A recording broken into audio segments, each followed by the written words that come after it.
So Josh, I have known you now 11, 12 years. And I would say that something that was true then, that is also true today, is you have been one of the oldest men I have ever met in my life. I don't know if it reverse Benjamin Button. I got to remember what that film was about. Josh, do you agree with me or disagree with that statement? I fought it for a long time, and I don't even really know when it started. But I can tell you, yeah, Catherine and I, my wife, we have been accused of being a 50-year-old married couple ever since we were Oh, married at so it's a 23. couple thing now. Now It you've brought is. sweet Catherine into being this way too? It is. Yeah. That's our happy place. If we're on vacation and we look around and we see a bunch of people in their 20s and 30s, we start to question how we got there. Like we want some people in their 60s. We want some retirees, want some people talking about their next, What European are you just cruise. going on That's, European cruises?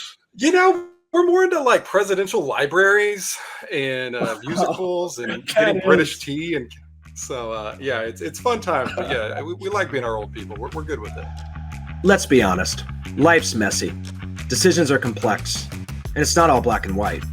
But these are the decisions that shape our growth. Welcome to The Tension. Let's get into it. All right. Welcome to The Tension. Today, and I say it every time, but today is going to be one of the better ones you ever hear. We are talking about the tension of being a people pleaser. So shout out to all my people pleasers out there. My wife would say she is one. And what we want to unpack today is the tension that exists from being a people pleaser. And Josh Henson is here with us today. He is a self-professed people pleaser. And we want to explore, there's amazing parts of that. There's hard parts of that. We want to talk about all of those things today as we unravel this tension that is this, I want to be empathetic and I want you to feel great and I need to be direct and care about myself. And that's really hard.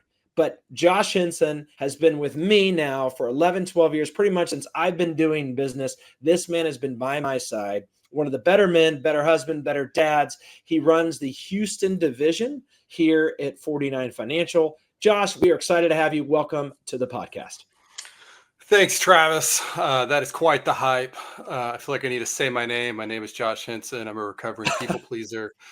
We can work through that at a later time. But yeah, very grateful to be here. That was a very people-pleasing way to start. Okay, Josh. So this tension, right? You've heard this podcast. You've listened to the episodes. It's all around the idea that this is a tension that you must manage, right? And this is not necessarily one that all of us have. I don't have this, which there's a lot of problems with not being a people pleaser. I'll tell you that. That I have my own issues I need to work on. But it's so interesting because this. I'm torn between two things that I'm managing. And even as you've matured, I'm sure you've seen it's still a tension. You don't just wake up and not be a people pleaser by your personality type. So maybe just to start for us, like, what is your definition of a people pleaser? Like, what is the tension that a people pleaser is even feeling every day? Mm-hmm. Yeah, I think if you think about it, there's for sure some negative connotations, and there's for sure some not so great descriptions on the internet if you look through it, because it is mainly is anything positive, Josh, on the internet. That's true. I mean, very few times. But I think at its core, we're thinking through what is the emotion of the other person feeling, and how can I impact that person. And so there's I think another way to think through it is the empathy that comes with a person, and some people that it's just in their core. Others, God love them, they get to just go out and tell people exactly how they think. They get to send the food back to the waiter and not care about it. Some of us aren't those people. Like we think a lot more about it. Yes. Okay. So if I'm catching you here, on one side of being a people pleaser is empathy, this deep care for another person, almost to the effect of, at least from what I have gotten to see, because my favorite people happen to be people pleasers. Again, I'm married to one and she is the best. And there's just like this ability, almost superpower, to feel how someone else feels and kind of take it upon yourself that makes someone feel so safe and heard and known. And if I heard you on the other side with the waiter example, there is a struggle to be able to be like direct that might hurt someone's feelings, ruffle a feather, be awkward. Would you put them into kind of those two categories? Yeah, I would. I think, yeah, again, you got to go back to at the core of which person are you trying to please, right? And Mm, if it's in the short term, oftentimes that's where it becomes the most negative in the sense that, hey, this moment feels awkward, this moment feels weird. How do I just make everybody happy? And we know that when we're trying to just make everybody happy, we're oftentimes going to have some struggles, right? And so I think the tension to run from being direct is going to cause mm, some unwanted consequences down the road that really are inescapable. So whether you like it or not, there will be conflict that comes, and so it's making sure we don't run from where we need to be direct with certain people because yeah, that conflict is going to be coming. mm. So good, man. Yeah, we're gonna unpack a lot of that. I'm curious to like take us back, like again, because this feels like almost exploratory to me because this is Sure. not what I am. I'm like Hmm. just an achiever, right? I'm an Enneagram Hmm. 3. But Hmm. like for you, was there a time in your life you first noticed I'm a people pleaser? Yeah, it's been interesting to reflect because I would imagine a lot of people in my life would not categorize that maybe way because I have a side to Mm. me that can be brash and can say things that maybe I got to put my foot in my mouth and think about it later. That's But kind then of true, Josh. there, I'll be honest. so but then there's this other side to me that just feels what people feel. And Mm. I got to witness that a lot from two different angles from my parents. My dad has been a pastor my entire life, actually up until about a few weeks ago. So shout Mm. out to Toby Henson entering into retirement. And then my Congratulations, mom, Toby Henson. oh, there you go. And then my mom has been a teacher her entire life, but also a pastor's wife. And so being a kid born into that family, you see a Yeah. lot of bad stories. You see a lot of people showing up to the house, going through death, going through sickness, going through not having enough money, and you going through failed marriages. And I got to Mm. see my parents step into those Mm. and sacrifice time and energy and money and all the things that go with it. And so I think I just saw the depths of what people can go through, Yeah. and it in me it allowed me to be oversensitive to how people can feel certain things, and as that's progressed, that's only gotten Mm. stronger. I think Yeah. there's a season of my life where maybe that was more of a negative than a positive. But in the current Mm. season I'm in, it kind of becomes a superpower a little bit because you're like, oh wow, like I can actually feel what you're feeling. I can step into the story you're stepping into, and it allows me to, get along with a lot more people, have a lot more conversations that maybe I wouldn't have because I could kind of understand a little bit of what's actually happening with these people's stories. Yeah. Yeah. Gosh, that's so good. Yeah, it is interesting. It was almost as if you were destined to be this way. Dad as a pastor, mom as a school teacher, like two of the most like empathetic, like unselfish jobs you could Hmm. have. And so I Yeah. think it makes a ton of sense. And I do, again, I think one of the reasons why, we were wrestling with, do we call this attention of people pleasing is people pleasing, can have the negative connotation. And we want Hmm. to debunk that a little like Hmm. just because it could have some negatives, like there's amazing things. So like talk to me, Josh, like we can start with where you've seen this not be helpful, right? And so like because my hope and the tension so Hmm. is that we're bringing real conversations to real Hmm. people that are like, well, there's something that I would like to know, either like I have a loved one that's that way or maybe that's me, like Hmm. let's help some people out here. If one side of it is empathy, like Hmm. can you give us a story or two, maybe it's in your marriage, maybe it's in work or whatever it may be, in which this was maybe not great or maybe got you in trouble or something like that? Yeah, I think again, this empathy can sometimes be viewed incorrectly. The things you're feeling, you could be wrong, right? And you can misinterpret some things. And I remember a story where my wife and I we went and joined a small group in college, and just an amazing small group. God was very kind to put amazing people in our life that are still in our life. Mm. But there was this one guy. I don't know why, but he thought my name was Brian. I walked in. He said, "Nice to meet you, Brian." And I was like, "Okay, maybe I don't want to make this guy have an awkward moment." And so I just kind of hoped that he'd get with the program and understand that my name is Josh. So the second week, Would you start talking in like third person? And Josh is unhappy today. I would just kind of put myself next to others that knew my name. And then so the second week goes by and he likes me at this point. He's like, "Hey Brian, how's life?" I'm like, "Oh crap." And then the third week goes by and I became Brian. So I was now Brian to this man. Be quiet. And I promise you, You I didn't never correct him. I never once corrected him. And that is an embarrassing story to say out loud. So it's a hard thing for people to realize that the weakness was so inside me. But on the other side, it just goes this misinterpretation. You're like, okay, like now I've gone way too far. I got to like tell this man that he's been calling this college kid the wrong name for 5 weeks. I guess I'll just run from him and never talk to him again. I can feel that, man. So that's at its most negative. I think that's one story. I think another one, this is a comical one as well. My wife and I don't know how long we've been married, maybe we'll say a year or two. And for some reason, my wife decided to drink a specific sugary coffee creamer at a Thanksgiving at my parents' house, which is a little bit out of character for her because she doesn't do that because we're old people. We drink our coffee black. Like that's not what happens.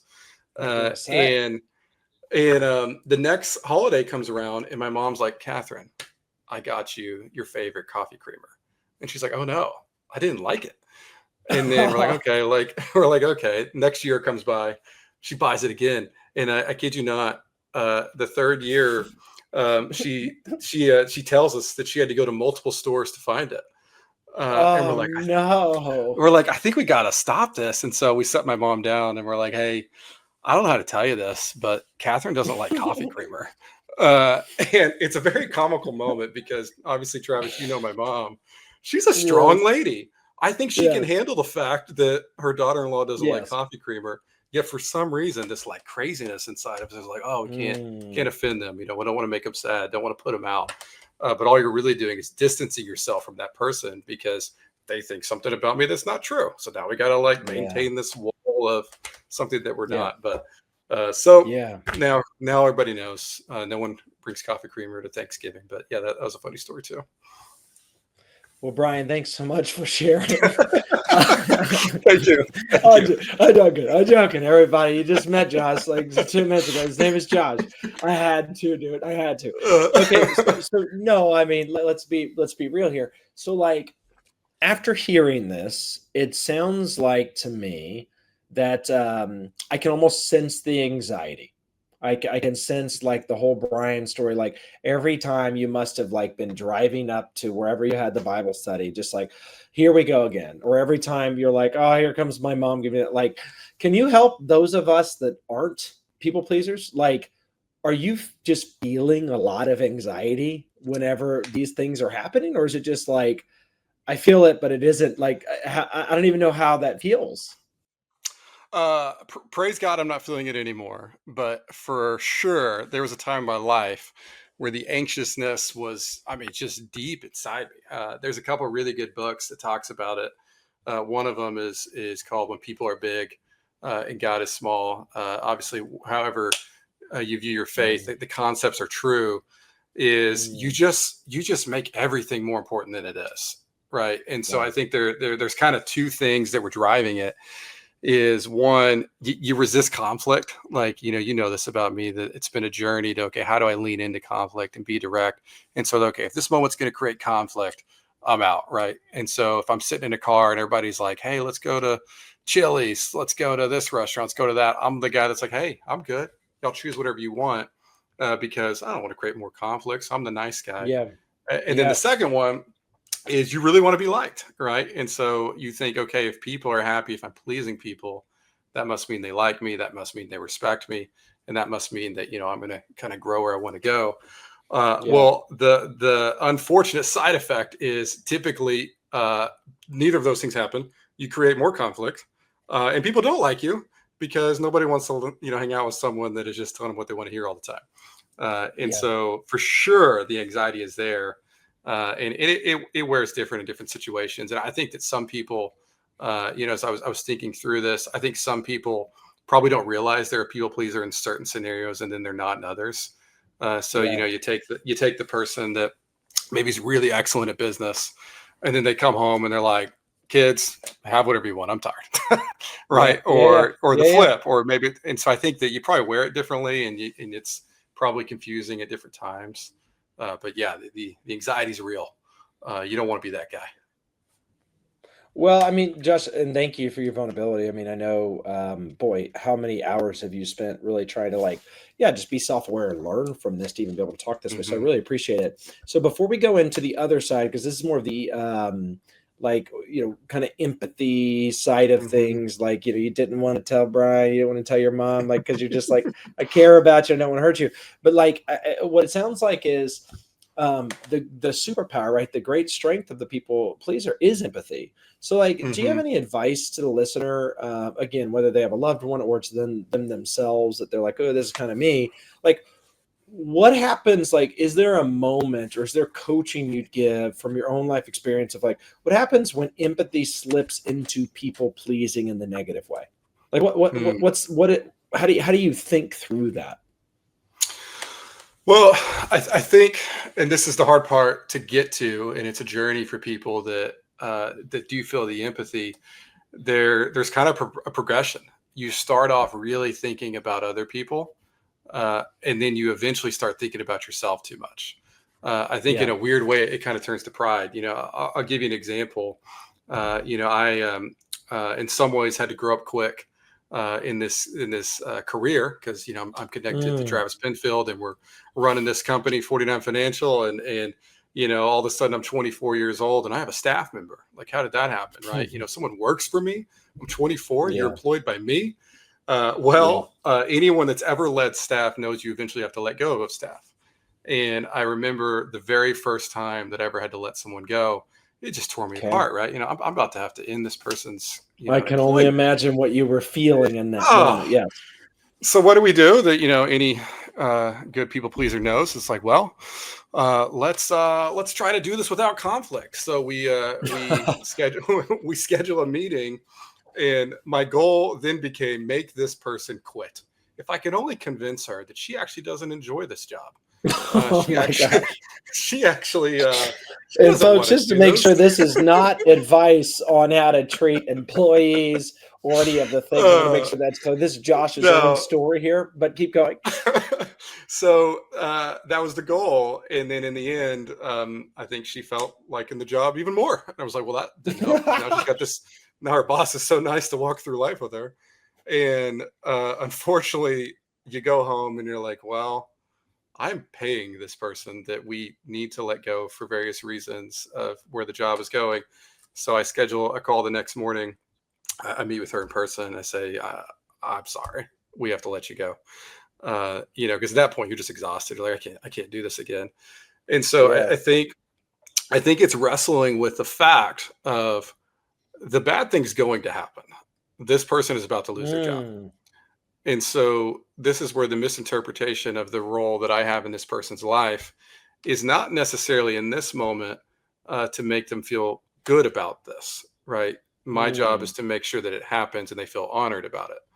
And I yeah. think this is where you can go a little too far on the other side and like, okay, now I'm in control of this person's emotions, I'm in control of this person's feelings, Yeah. and that Yeah. gets very unhealthy. And that's when you start to do Yeah. things that unfortunately require you to schedule a second meeting to let someone go. And so yeah, there's a lot there, but I think it's putting too much of someone's emotions in your hands. Yeah, I might be butchering this quote, but I remember years ago, and I forget who originally said it, but something along the lines of like, there's a difference between being nice and kind, Hmm. right? And the person that's nice is just like really nice, and yeah, you have the meeting where you're Hmm. like, hey, your life's going well, all that, and all the while you're like, oh my Hmm. gosh, I gotta have this conversation. Whereas being kind is actually being direct and coming to someone Yeah. being like, hey, you are owed this thing, maybe it's a conversation, Hmm. maybe it's whatever, out of respect from me to you, I'm going to do it. It's going to be awkward. It's not going to be pleasant, but it's the kind thing to do. And Yeah. so I think that that kind of goes into this other side, right? If we've been focused so much on empathy, like the whole idea here is being direct is one of the hardest things that I've gotten to watch you try to grow in. And obviously now decades something later, I actually think you're really good at it. I think in some ways you'd say like you enjoy doing it from the lessons learned. But like talk to me about this whole like why, as you think about in just your own like mental state in those moments, or maybe back then when you didn't really have the tools you have today, like why is being direct so hard for the people pleaser? Yeah, I think it goes back to you thinking too short term. You Mm, thinking, okay, if everything goes amazing, I don't have to deal with the reality of what's actually happening, right? And so, a simple story that definitely affected, guys like me and you growing up in the industry we did, but I can tell you it affects everybody, is the simple question of when your spouse asks you when you're going to be home from work and you give them mm, an answer, oof, and yes. the people pleasing side of you or of me will say the answer that if it happened, the stars aligned. There's no red lights, there's no traffic, there's a police escort on my way home, and they're just like, "Here you are, Josh. Here's your beautiful wife. You're here on time." And unfortunately, that's not what happens, right? And so I go back to the days when me and you pre-Zoom, having to go and find clients. And we had a lot of travel days, which in our terms meant Yeah, we're driving from Austin to Abilene, which is about a 3.5 hour yeah, drive. Well, I tell my wife, hey, I'm going to be home at 8 p.m., which the reality of that actually happening was very unlikely. yeah, And so totally. I think you didn't want to create a hard conversation for my wife at a 9 a.m. on a Wednesday. So what you accidentally did was created a hard conversation with my wife at 10 p.m. on a Wednesday, which is when That's you good. actually show up late. And so I think you just don't think far enough in advance, right? When you're not direct, you're thinking about how does this current moment feel? Oh, that feels nice. Someone likes Yeah, me. But how does the yeah, next moment feel when it doesn't actually live into the dude. expectations? That's what really starts to shift your mind. Okay, I got to be direct because I don't want that moment.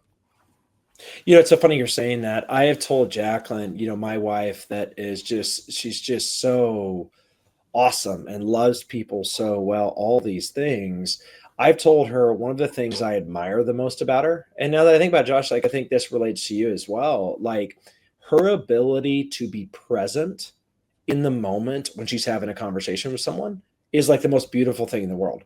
Like I Hmm. can do that, but often a lot of times I'm then thinking of the next thing to go achieve or do or Hmm. build or whatever crazy thing that I never feel like I can turn off with my personality type.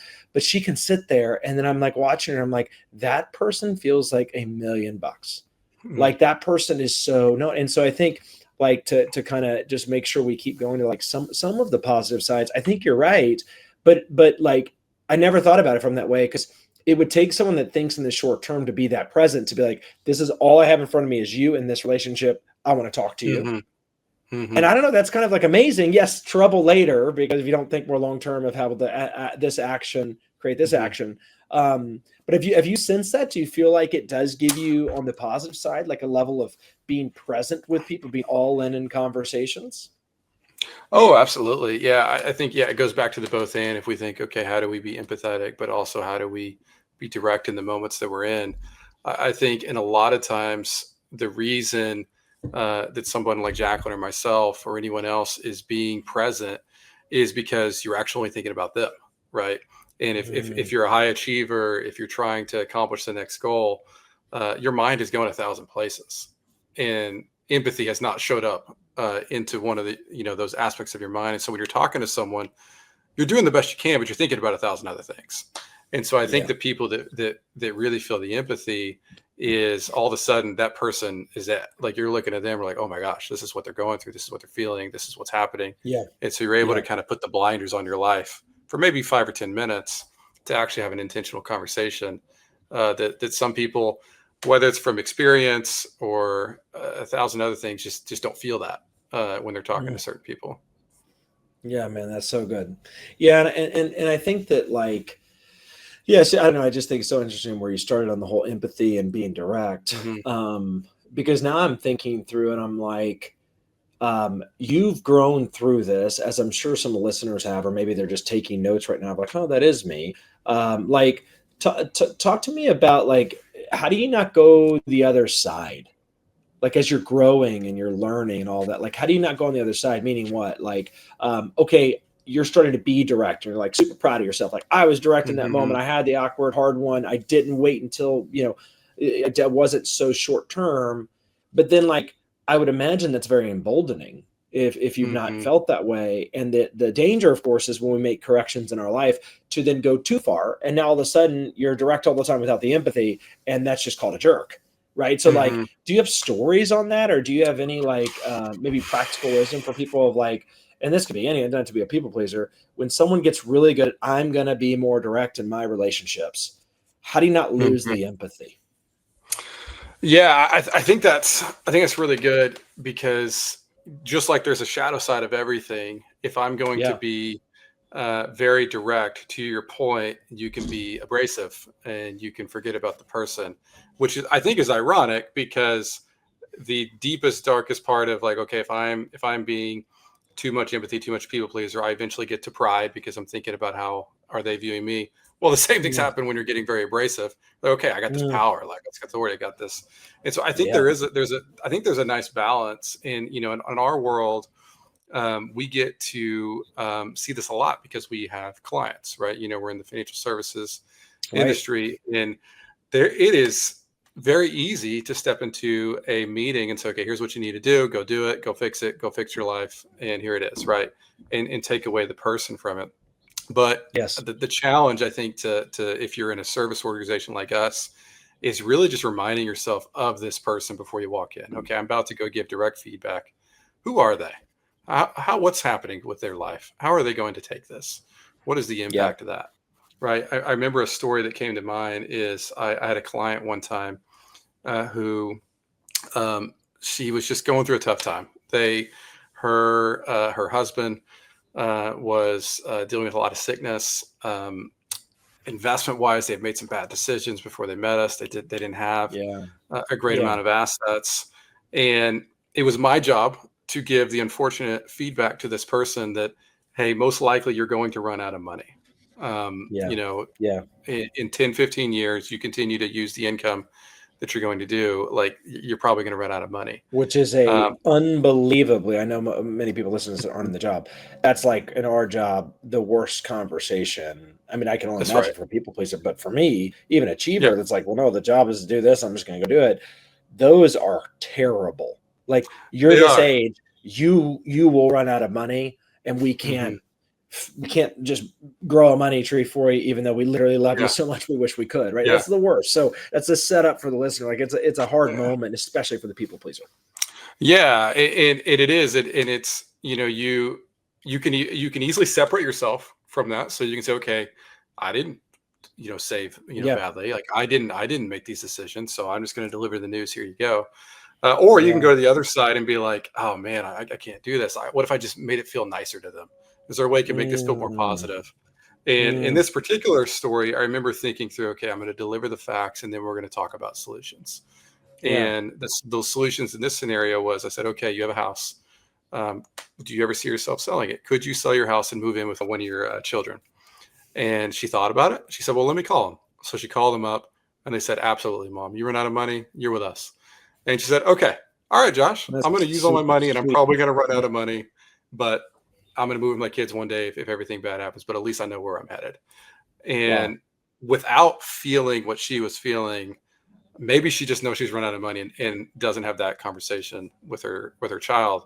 But that's something that needed to happen, which now created this confidence in her that she really didn't once have.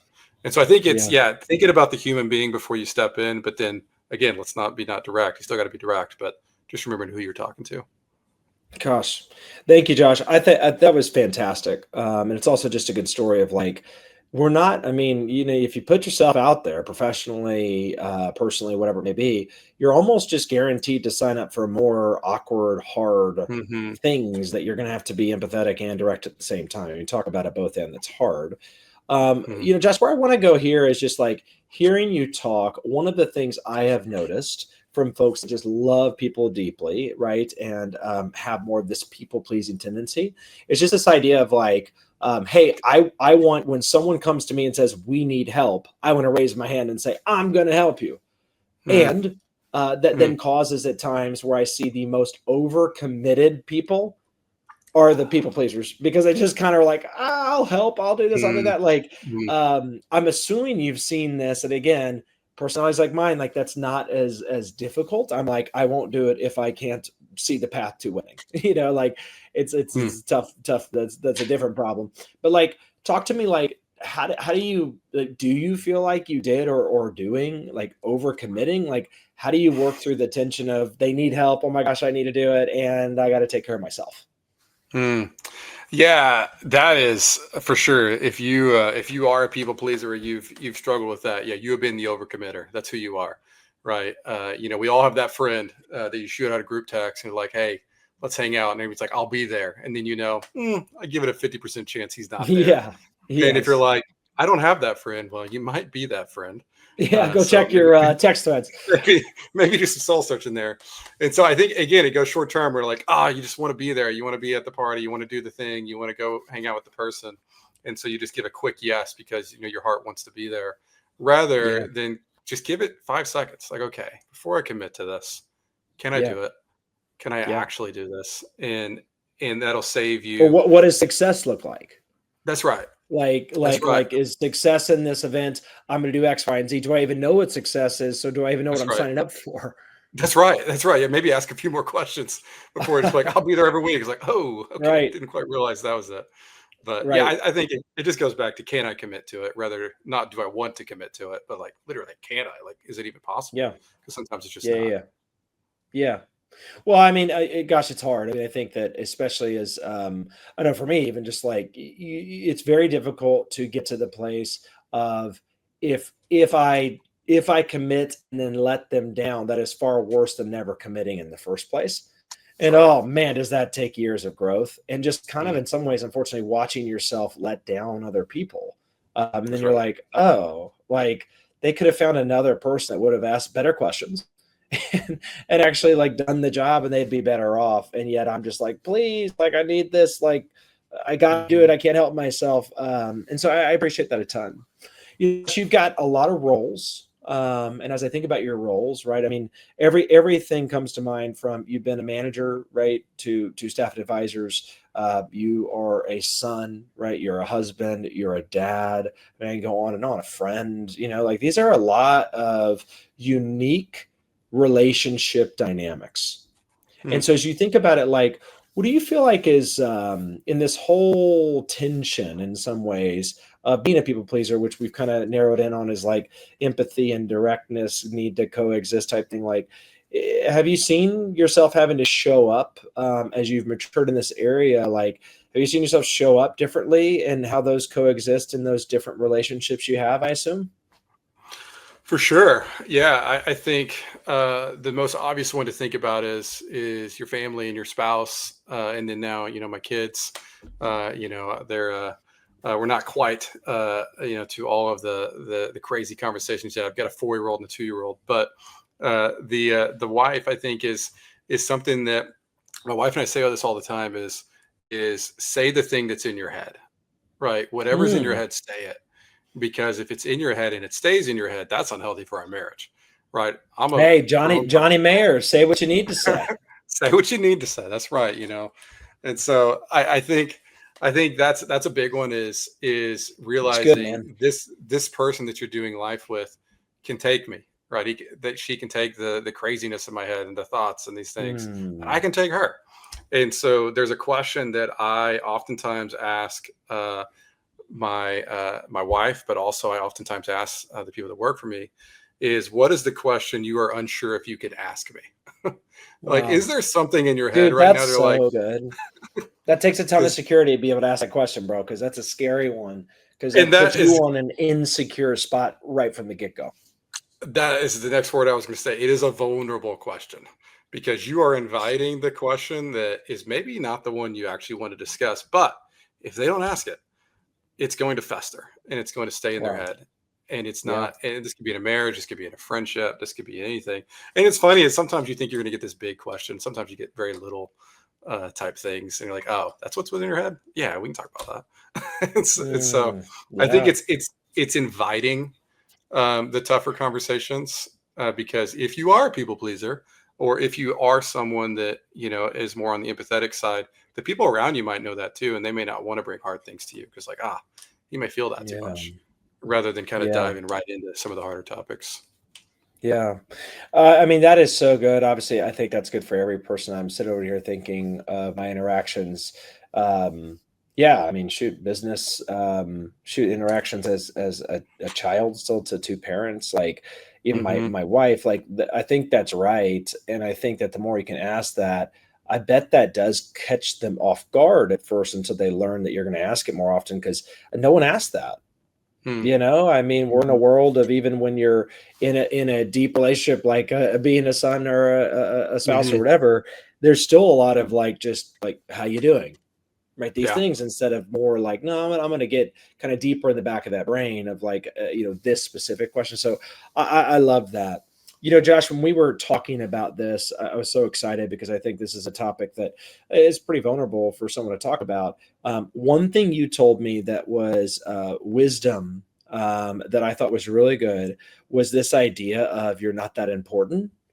And like the whole five hard truths of life, I give many speeches about those five hard truths, and I recommend anyone to look those up because they are very grounding. But I remember one of those is you're not that important. But like for you, you were telling me how that specifically, just the idea, has been around a long time, how that was such a big moment. I feel like why is the idea of you're not that important such a breakthrough? Yeah, you can definitely hear that and think, well, that's not good news. I'm not that important. Like, Yeah, like that's not good. But the positive is I don't have the space in other people's minds that I think I have. Right. And yeah, so you not being that important is me. They're not worried about my interactions or I mean, I used to do some crazy stuff, man, when I was like at the depths of my insecurities, I'll say. Is I remember I yeah, used to, there was a certain client that I was trying to get as a client when I was first started in this business, and he didn't call me back for like 20 times, and yeah. I kid That you was not, I used to you went on a oh loop mentally. I used to visualize this guy sitting at the dinner table and saying, "Everybody, Josh is calling. You see him? See this phone number? Let's all laugh at him because we're never answering the phone from I mean, Josh." I'm laughing, that's funny, but I'm not I'm also like, "Oh my gosh, you really felt that. That's terrible, Oh, dude. That's the it is worst." terrible. And so, yeah, I think if you say, "Wait a minute, this guy's got a life. This guy has stress. This guy has kids. He's got a business," and I hear bits and pieces of this all the time. My wife and I were just talking about some exchanges with a friend of hers and another friend over Mm, analyzing how the person responded to her. come on. And you're not that important, right? So the you have no idea that response that may have been cold or short has nothing to do with you. It has everything to do with the Yeah, 3-year-old threw up with them on the way over in the car, and they're just thinking about the stress of life that's going with that.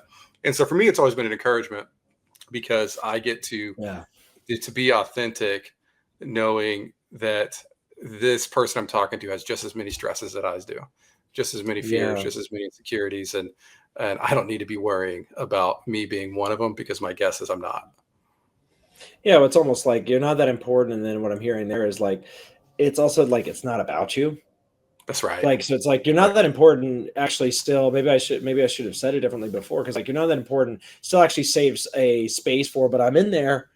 Whereas, like, it's not about you. It's like, no, no, no, you're not even in their like sphere of That's right. thoughts because you're not important, right? And I think that like I agree. Like, it could be seen so negative, but man, I think this is universally true for all of us as human beings. Yeah. When you come to that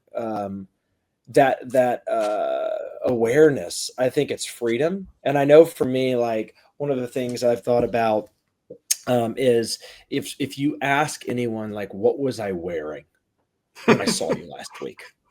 Like Yeah. no one has a clue. And if you asked them what were you wearing? Oh, I was wearing this, I was wearing that, like whatever. And it's Yeah. like Yet we somehow believe that people are paying that much attention, that we're that important, that it happens. And I'm telling you, man, when you can get that, it's like this freedom of like, you're sitting there Mm, talking to someone, you're like, they have a million things going on. And I'll tell you the thing that, right. like, as I'm hearing you talk, Josh, it's so good. Chick-fil-A had this internal sales kind of training video of like, maybe more of a service video than a sales one, but like, it was this idea of everyone has a story. And I don't know Mm, if I can get this out to the listeners or not, but like, it is one of the most beautiful videos I've ever seen. It's a picture of a video of a Chick-fil-A store, and they go mhm, around and it just stops time, and there's like 20 different people, and it goes up to one person and it says, this person just went through this person mm, just got back from this person has gone, whatever it may be, and then it ends and it's like, don't forget, everyone has a story. mm. And man, when I saw that, my like for me, like, I've been thinking about it so differently of like, whoa, so if you can think about it in that way, there actually is no room in some ways to people please, because like the very people pleasing is just like, well, you're going through a lot. Let me just talk to you about that, which I guess just where I'm going here is the difference for you of empathy of, I just want you to know you're loved, versus empathy to, I want you to know that I love you so that you approve me. Have you That's seen the right. difference there?